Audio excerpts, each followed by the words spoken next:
Hello everyone, Charles Watts here. Welcome back to Inside Arsenal. It's Tuesday. I hope the week's going well wherever you are watching or listening to this around the world. Plenty to talk about today. Big news about Benjamin Sesko. Fabrizo Romano just dropping one of his huge exclusives in the last hour or so. Benjamin Sesko is going to stay at RB Leipzig and sign that new contract that has been on the table. So what does that mean for Arsenal? Where could they go from here? We will talk about that a little bit in today's show. We'll talk about Chido Obi Martin as well, who's been linked heavily with a move to Bayern Munich and Borussia Dortmund, as well as Europe's top clubs circle and try to take advantage of him not being able to sign a professional contract at Arsenal until he turns 17. Got lots of reaction as well to what we were discussing yesterday, Douglas Luiz, and those transfer rumours, and a couple other questions and comments from you guys as well. But look, we've got to start with the big news that Fabrizo has just broken. There you see his tweet. He says, Benjamin Sesko has decided to stay at RB Leipzig and sign a new contract on improved terms. Decision made for the talented striker, similar to what Haaland decided back in the day at BVB. Sesko will stay at Leipzig with a new gentleman agreement for future exits.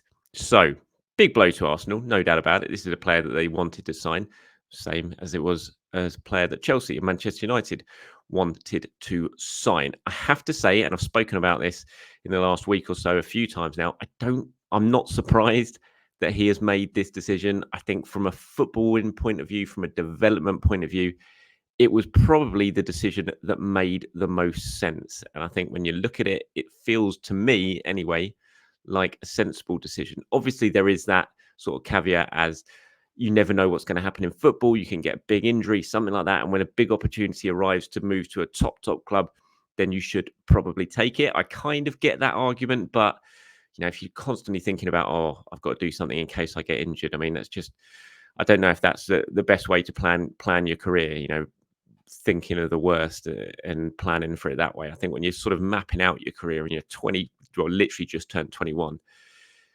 I don't know, it just felt like it was probably the right thing to do. He's going to stay there. He's going to be the star of the team. He knows he's going to be starting week in, week out. He's going to get big new money to stay. He's not going to get, as Fabrizio says here, he's not going to rule out any future transfers. There's going to be a gentleman's agreement that he will go in the future. There's no doubt he's going to get a big move in maybe 1 or 2 years' time. And he's just going to continue to develop between now and then, away from the huge sort of public glare of being at a top club competing for the major honours. I mean, not to say that Leipzig can't compete for major honours in Germany.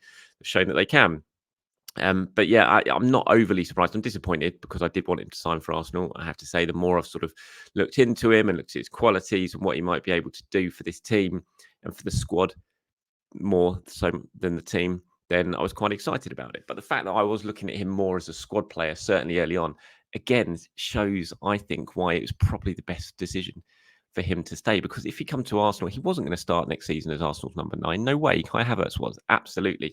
And so he was going to have to make do for a place on the bench. His game time was going to be limited. He was going to be under huge pressure when he did come on to try and make his mark. And who knows how that could have gone. He might have taken to it and done really, really well, or he might have struggled under that pressure. But at Leipzig, he can just stay away a little bit from that public glare. He's at a club that he knows. He's around teammates that he knows. He knows how they're going to play. He's going to go to the Euros now. He's going to come back and just be able to bang and sort of try and following on for the impressive season he's just had with Leipzig and try and do it all over again next season. And then who knows, years down the line, 2 years down the line, there's going to be another big move on the offing for him. So yeah, not overly surprised. Let me know your thoughts on it though. Are you disappointed? Can you see? Do you kind of agree with me and think it probably is the best decision from him from a purely footballing point of view right now? Let me know in the comments below. Aaron here has got in touch and says, Charles, who do you think our new striker target will be now after Sesko has signed a new contract? Xerxes close to AC Milan. So we have Osimhen, Gyökeres, Ferguson left. Xerxes is an interesting one. We know Arsenal are interested in Xerxes. He, like Sesko, does have quite an attractive release clause. Like you say, AC Milan are pushing very, very hard to try and win the race for Xerxes. Whether this decision by Sesko now sort of makes Arsenal turn their attentions to him and see if they can get him before AC Milan can complete any deal. We'll have to see how that all pans out in the future. I mean, I've said it before. I don't necessarily think for certain, and this is more of a hunch than information, I have to flag. But just as a sort of from a hunch point of view, I don't necessarily think that missing out on Sesko means that Arsenal will definitely now pivot to another big sort of powerhouse number 9. You know, they will have fallback options. This would have been planned for, like it always has been. Arsenal have shown they can sort of pivot away into other targets very, very well when one of the players they've been after has decided to go elsewhere or something like that. We've seen that with Trossard and Mudryk and Caicedo and Jorginho and Zinchenko and Lissandro Martinez, for example. So they will have fallback options, but I'm not necessarily sure that will definitely be an out-and-out number 9, and nor do I think it probably has to be. I know lots of you want a new striker. I would say it's probably the best thing for Arsenal to get a new striker, but I still think because of the way that Havertz performed in that role, it's just lessened the need for it a bit, because I still think Gabriel Jesus stays at Arsenal. I think if you go into the season with Jesus, Trossard, Havertz as central striking options, I still think that's okay. And it wouldn't surprise me if now, because Sesko stayed, they now sort of turn their attentions to maybe trying to sign a really sort of high scoring, attacking wide player to fill one of those wide positions and who can play up front if needs be. So I don't necessarily think, like you say here, Aaron, it's going to definitely be an Osimhen or a Gyökeres or a Ferguson, that type of out and out number 9. It wouldn't surprise me if they turn their attentions to a more of a wide player, but we'll have to see how it all pans out. Again, with that one, Ferguson, I'd be very surprised, if it's him. He didn't have the best of seasons last season. He struggled in the second half of the season. There was injury issues. Given the money that Brighton will demand for Ferguson, I'd just be very, very surprised if Arsenal went anywhere near that. Gyökeres obviously had a great season in Sporting. He's a player that Arsenal have looked at. It has been on their list, or is on their list. Whether they now bump him up to the top of the list because Sesko has decided to stay, again, it's just one that we're going to have to see how it all pans out over the coming weeks or so. So I don't have an absolute answer right now, but they are going to go from him to him. Osimhen, again, I think unless Napoli drastically lower the demands that they want for Osimhen, I'd be surprised if Arsenal and anyone else, to be honest, in Europe goes near him at those demands right now. Clearly, is out of all of the players that potentially are on the market, he is the most experienced, and as you'd say, the most ready to go because of his experience and his age, but doesn't have Premier League experience. So there is that needs to be potentially factored into it. So I can't sit here right now and look, Sesko's made his decision literally in the last hour or so. So I don't have an answer out and out and what Arsenal do or where they go from here. But I just don't think it necessarily means that a definite number 9 will be now the go-to option. It wouldn't surprise me if they just move away a little bit and start to think about investing quite heavily in a wide player who can come in and improve the squad depth in those areas, but also offer something up front as well. Let me know in the comments below if you agree with that or not. From one striker to another, they're in the news at the moment. Chido, what do I keep saying Chidi? What is that about? Chido Martin Obi, I think is actually the right way of saying it. I always call him Obi Martin, but it seems like it's sort of switched on his head now, and it is Chido Martin Obi, a player we know Arsenal are desperate to try and keep hold of right now, but because he's only 16, he hasn't signed, he's not 17, he can't sign a professional contract yet. Clubs in Europe are looking to take advantage of that situation and lure him away by offering him professional contracts over there on big, big money. Bayern Munich said to be in advanced talks, I saw, and people were acting like that's done and dusted. And Borussia Dortmund as well, pushing hard to sign him, which doesn't surprise me at all. He's just fairly recently signed to Elite Management, who are an agency, Bukayo Saka's agency, and others, Jadon Sancho. So an agency who have got sort of tried and tested route for developing their players and taking them abroad and taking them to Europe to sides like Borussia Dortmund and doing it very, very well. And their players have really developed well because of that. So it doesn't surprise me to see these two clubs in Germany being mooted as a real potential strong option for Chido. I don't think anything is done just yet. Arsenal are still hoping that he will stay, and you can never say never in these things. just have to go back to Ethan Nwaneri not long ago. It looked absolutely certain. Everyone thought that Ethan was going to go and leave Arsenal, but he decided to stay. Arsenal kept trying to convince him, kept trying to sort of lay out a pathway for him, and eventually he decided to stay and resisted the lure of going away to Chelsea or Manchester City. And Arsenal will try and do the same with Chido, I can't stop saying that, Chido Martin Obi on it. But, no doubt when you've got clubs of the size and stature of Bayern Munich and Borussia Dortmund, and clubs who can show these players that they've got so many success stories in bringing them through and getting them to the first team, and then being able to go on and get a big move back to England or something like that. It's going to be hard for Arsenal, no doubt about that. And when you've got a player of his talent who scored that many goals, you just know that everyone across Europe is going to be knocking on his door or ringing up his agent and trying to get them to make the move to their club. So yeah, a bit worrying when it comes to Chido, but I can't exactly sit here right now and say it's absolutely unexpected. It's just the dangers of not being able to sign a player on a professional contract until they turn 17. I've seen some people saying Arsenal, it'd be awful if Arsenal losing, but disgrace. They should have fought harder. They are trying to, believe me, they are trying to keep Chido. No, it's not that they're just letting him go abroad to Germany, to Bayern Munich, to Borussia Dortmund. They want to keep him. They're trying to keep him, and they're still hopeful that they can keep him.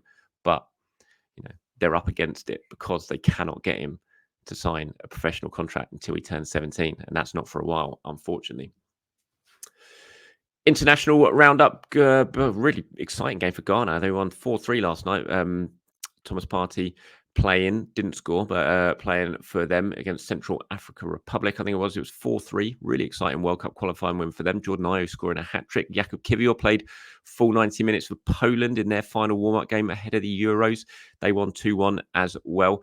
Saw Bukayo Saka, Declan Rice, Aaron Ramsdale. They've all now arrived in Germany ahead of the Euros, which is just 3 days away now. Can't wait for that. I was writing my new column for Caught Offside for the Romano daily briefing.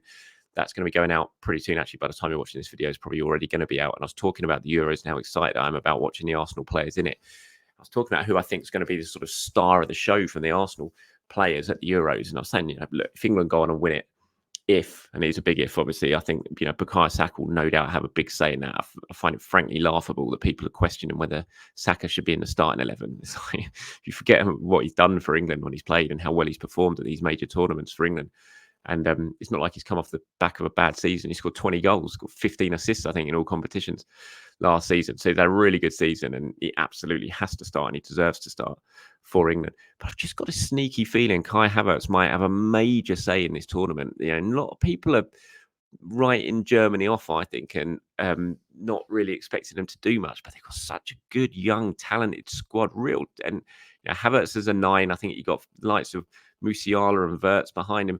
He could have a really, really good tournament. If Germany get a bit of momentum behind them and start to get a couple of early wins, and the home fans get into it, and you just get that momentum as the host nation, it could be very, very difficult to stop. And would not surprise me if Germany have a really strong tournament, if Kai Havertz is one of the stars of the show. So we shall wait and see. But let me know who you think is going to be one of the stars of the Euros. Which Arsenal player do you think is going to be the standout tournament? Let me know in the comments below. Okay, moving on to some questions and comments now before we wrap this one up for today. We've got one from Brian here. He says, hi, Charles. Just looking at the goalkeeper situation, and it looks like Trafford is off to Newcastle. That rules them out of a deal for Ramsdale. So where do you think he'll end up? I was looking around the league to see who needs the goalkeeper. The one that stuck out is Southampton. Bazunu has done his ACL, and all they have is Alex McCarthy. Also, with Hine not yet signed a new deal, we made him the third goalkeeper. Love to see Matthew Ryan back. Big Arsenal fan. Matthew Ryan. Yeah, I mean, the Ramsdale one's interesting. I've got to say, it's very similar to Kieran Tierney last summer. I went into this summer thinking that Ramsdale would sign for Newcastle. That hasn't happened.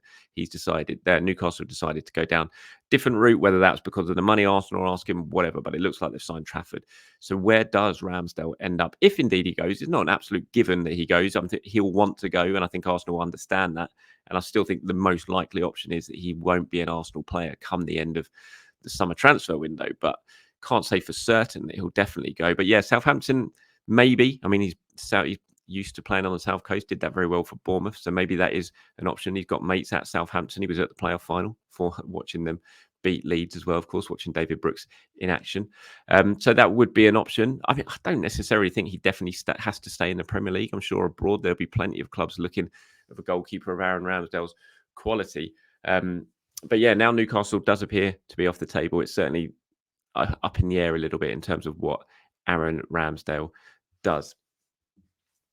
A couple here in reaction to what we were talking about yesterday with Douglas Luiz. First one has no name. It says, Luiz to me isn't ideal, especially for 50 million. Physically, not the best we'd procure, and would he be consistent over a season, especially against top teams? Vieira, sell, not loan, if not being kept for next season. Strange why other PL teams wouldn't go for a good left back by Tierney. High wages and injury concerns don't help, sadly. It's not that they don't help, sadly. I think that is actually just the full reason why they don't go. If he wasn't in it, if he didn't have these injuries, and Kieran Tierney's good enough to play for pretty much any Premier League team. He's a top quality player.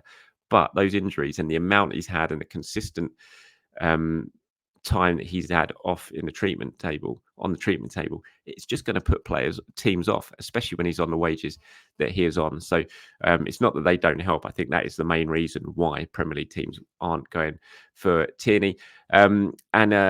Dingus Hussey at the bottom says, what about ESR and a cash plus player swap for Douglas Luiz? Not that I want to see ESR to go, but if he's not being played, but I mean, we know Aston Villa pushed very, very hard a couple of years ago to sign Emile Smith-Rowe. Arsenal were having none of it at that point. They got him to sign a new contract. That was before Unai was there, obviously. So it's been a change in management. Now a completely different way the club is being run. Obviously, Unai was the player who gave Emile his debut, but there's been no suggestions yet, or certainly no suggestions of any substance yet, that Villa would go in for Emile again. If it was, I mean, it would make a lot of sense then to try and, if you are Arsenal, were trying. Again, as I said yesterday, I've not heard that Arsenal have sort of revisited their interest in Douglas Luiz. And by all accounts at the moment, if he does go anywhere, then the most likely option is that he's going to end up at Juventus. But if Arsenal were to rekindle their interest in Douglas Luiz and try and get him on board this summer, then Emile Smith-Rowe might be someone who you could offer. It would make sense from that point of view, and the fact Villa have been interested in the past, but we don't know if this current regime at Villa are as interested in Smith-Rowe as they were back in the day. And here's one from MKAP6046, who says, just wondering if you've heard anything about Brooke Norton-Cuffy. I think it might be time to sell him for profit now, or bring him into the squad for numbers to replace Cedric. I think the most likely option is that he goes this summer. The thing is with Brooke is that he is on pretty big money. Arsenal got him to sign his new contract a couple of years back, and my understanding of it, he is on pretty big wages for such a young, inexperienced player, and that might make it a little bit difficult for clubs who might be interested in Brooke. And I'm sure there'll be plenty, because he's shown he's an excellent championship performer right now. And he can do it at a high level in the championship, which he's shown during his loan spells. But those clubs could be struggling money-wise to get that over the line. So, yeah, that's the latest and all I can say about Brooke. And that's it for me, everyone. Thank you very much for watching and for listening. Appreciate your time as always. I'll be back to do it all over again tomorrow. Anything you want me to discuss in that show, you know what to do. Get down into the comments, leave a comment, ask a question, and I'll pull them together and get them included in tomorrow's show. Until then, have a fantastic Tuesday, everyone. Speak to you very soon. Bye-bye.